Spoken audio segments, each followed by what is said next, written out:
we are living in an era of unfinished epics. George R. R. Martin is certainly the best example here, but I could also mention Pat Rothfuss and his Kingkiller Chronicles, Scott Lynch and the Gentleman Bastards, and technically Brandon Sanderson and his ambitious Stormlight Archive, though I have absolute certainty that he'll finish it, it'll just take a while. And Sanderson aside, Rothfuss and Martin are known for being gardeners, that is, writers who let their stories grow and sprout on their own. Then, maybe later they trim the unnecessary parts. This writing style is known for being more enticing to many authors, who enjoy finding out what happens next as they write it, but also for being much more vulnerable to getting stuck, to writing yourself in a corner. And using Martin as an example here, he's supposed to wrap up his story in a book or two, but as of Dance of Dragons, his characters didn't seem to be approaching their endpoints. On the contrary, new characters and plots were being introduced, further expanding his narrative depth, so to speak. This could seem a video about the upsides of being more of a planner, but that's not where we're going here. Instead, we have a successful gardener to look up to, one whose world didn't just survive her pantsing, but thrived because of it. The Books of Earthsea, written by Ursula K. Le Guin, consists of 5 books and 2 collections of short stories. Most importantly, it is complete, finished. When creating Earthsea, Le Guin wrote about how she first drew the islands and gave them names, how she came to have this hawk's eye view of the world. And then she descended to the land, conversed with the people, asked them about their lives. If this isn't gardening, I don't know what is. Her epilogues and forewords are filled with gardening vibes. So how did she manage to do what Martin and Rothfuss and many other gardeners couldn't? Well, one thing she's got going for her is modularity. Le Guin didn't write one big 5-book-long epic story. She actually wrote a series of endings. Book 1, A Wizard of Earthsea, was the story of how Ged came to be fully himself. It's a story about self-mastery. Book 2, Tombs of Atuan, tells how Tanar, princess of the old gods, came to understand there are different kinds of power, and which kind she wanted for herself.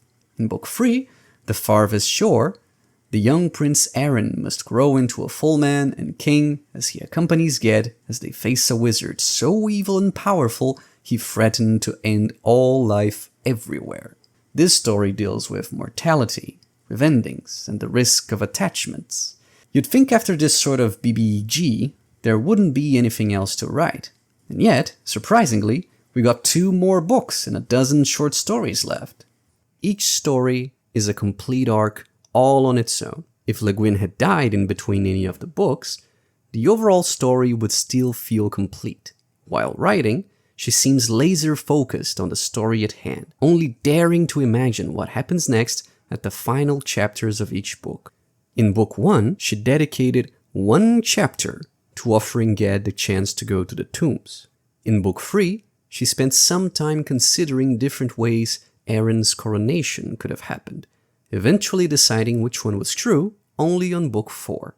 She is still gardening, for sure, but we could say she is focusing on one piece of land at a time, only growing her garden when she's sure those plants are doing fine. The endings of her books are like natural resting points, moments of resolution where the world can pause, breathe, reflect, and see where it wants to go next, and how to discover this next destination.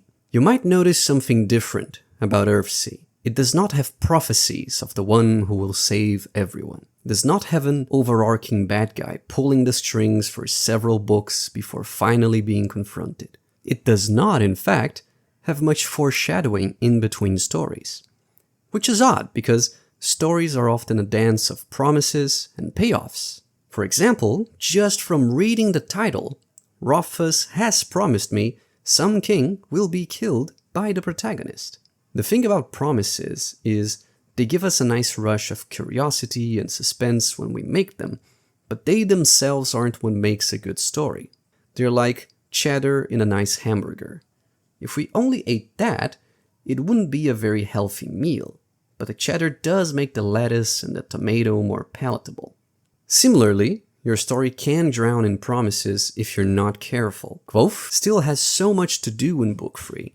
Parents to avenge, love to win and lose, a door of stone to breach, not to mention a king to kill. It's difficult to imagine that all that will be solved in a single book, especially considering how Kvothe tends to spend time on side quests. Le Guin, on the contrary, promises very little.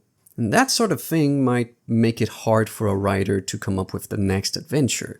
So what did Le Guin do instead? She expands retroactively.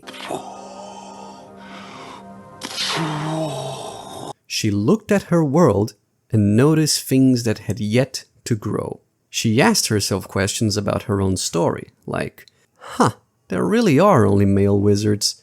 Why is that? And that question spurred entire plot lines. It is worth mentioning that this retroactive expansion is still expansion. I mean this in the sense that she didn't break the rules established in previous books. She didn't retcon that, yeah, there were wizard girls, which Ged just forgot to mention. No, she stuck to her guns and brought a new, sociological, feminist layer to Earthsea. It would have been all too easy to make witches as powerful as wizards in the matter of wizardry. But instead, she added new layers to her magic system. Layers that reflected her reflections on womanhood itself. Instead of rewriting the tune, she improvised over it with new instruments.